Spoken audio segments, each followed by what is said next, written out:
Halo sobat-sobatku pejuang P3K. Nah, di sini Arik Channel akan membahas 3 poin penting dari Menpan RB ya, soal P3K paruh waktu. Terakhir bikin lega. Jadi untuk teman-teman silahkan simak video ini yang membahas 3 poin penting dari Kemenpan RB soal P3K paruh waktu. Terakhir bikin lega. Nah, jadi untuk teman-teman silahkan simak sampai habis 3 poin apa saja yang dikeluarkan sama Menpan RB yang sangat penting ini. Kalau teman-teman nanti tidak mengikuti sampai habis, itu teman-teman nanti akan rugi sendiri ya. Oke, sudah tidak usah lama-lama, langsung saja pembahasan Menpan RB terkait 3 poin penting P3K paruh waktu.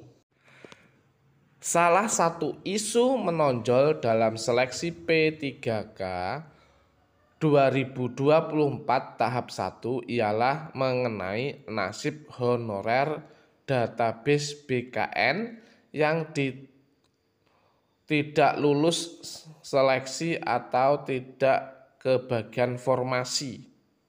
Nah, sebagian honorer database BKN yang tidak lulus seleksi menyatakan menolak diangkat jadi P3K paruh waktu.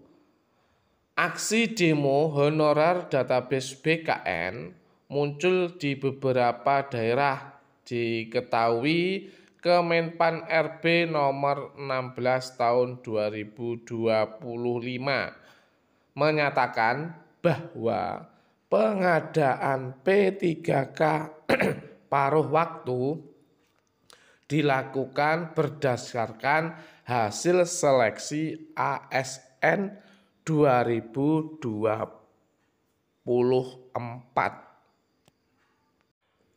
Pada diktum kelima Kemenpan RB tertanggal 13 Januari 2025 itu dinyatakan bahwa pengadaan P3K paruh waktu dilakukan bagi honorer database BKN dengan ketentuan sebagai berikut.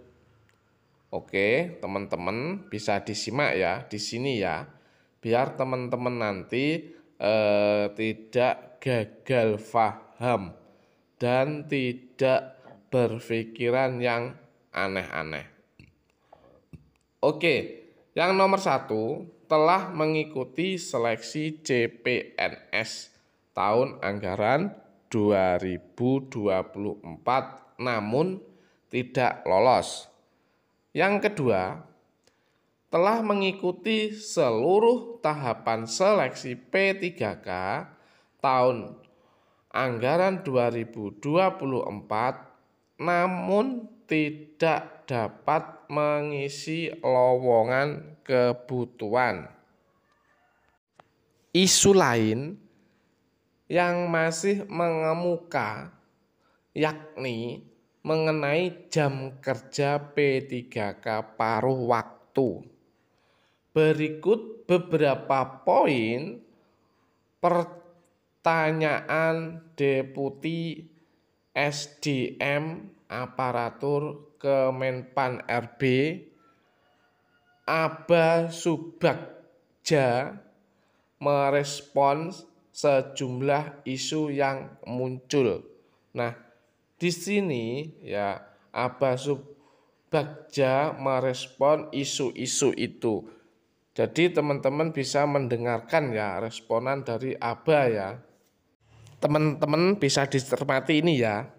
Honorer jangan menolak P3K paruh waktu. Aba Subagja berharap honorer jangan menolak diangkat jadi P3K paruh waktu.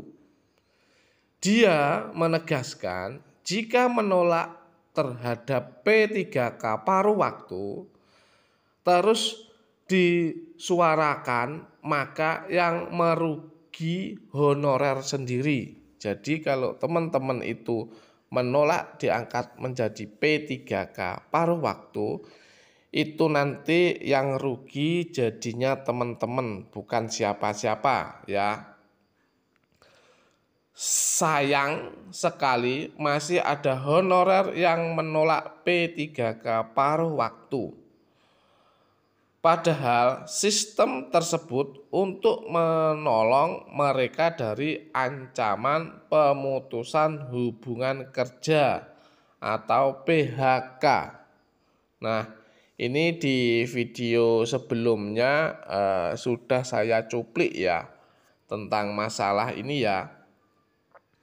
Kata Abah Subagja, Kamis 30 Januari 2025, P3K paruh waktu lanjutnya merupakan solusi jangka pendek untuk menyelamatkan honorer, sebab sesuai amanat Undang-Undang 20 tahun 2003 tentang aparatur sipil negara, hanya ada 2 jenis kepegawaian di instansi pemerintah, yakni PNS dan P3K.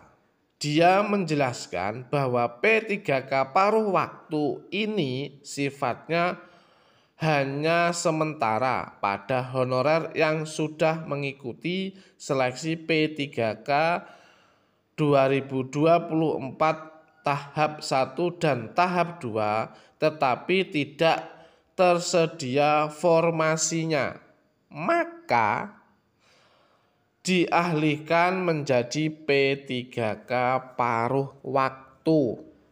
Nah, di sini teman-teman sudah paham ya.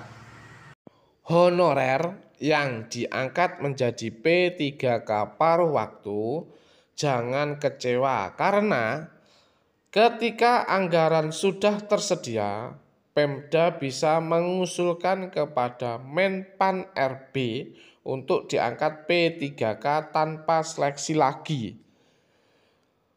Bebernya diketahui mekanisme pengangkatan honorer database BKN menjadi P3K paruh waktu diatur di Diknum ke-7 Kemenpan RB 16/2025, yaitu yang A atau yang pertama itu pejabat pembina kepegawaian PPK mengusulkan rincian kebutuhan P3K paruh waktu kepada Menpan RB berdasarkan ketentuan sebagaimana dimaksud dalam Diktum ke-5. Yang B, rincian kebutuhan P3K paruh waktu bagi non-ASN sebagaimana dimaksud dalam Diktum ke-5 wajib diusulkan seluruhnya oleh PPK. C, Menpan RB menetapkan rincian kebutuhan P3K paruh waktu pada setiap instansi pemerintah. Yang D, rincian kebutuhan P3K paruh waktu terdiri atas kebutuhan jumlah jenis jabatan, kualifikasi pendidikan, dan unit penetapan.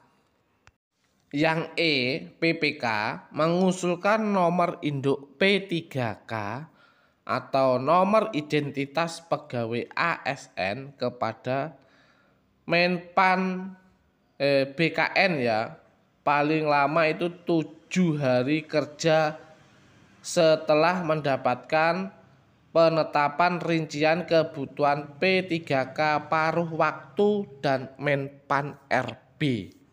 Yang F, Kepala BKN menetapkan nomor induk P3K atau nomor identitas pegawai ASN. Yang G, penerbitan nomor induk P3K atau nomor identitas pegawai ASN sebagaimana dimaksud pada huruf F diterima oleh PPL paling lama 7 hari kerja sejak waktu penyampaian. Yang H itu PPK menetapkan pengangkatan P3K paruh waktu sesuai dengan ketentuan peraturan perundang-undangan. Terus untuk jam kerja P3K paruh waktu kewenangan PPK.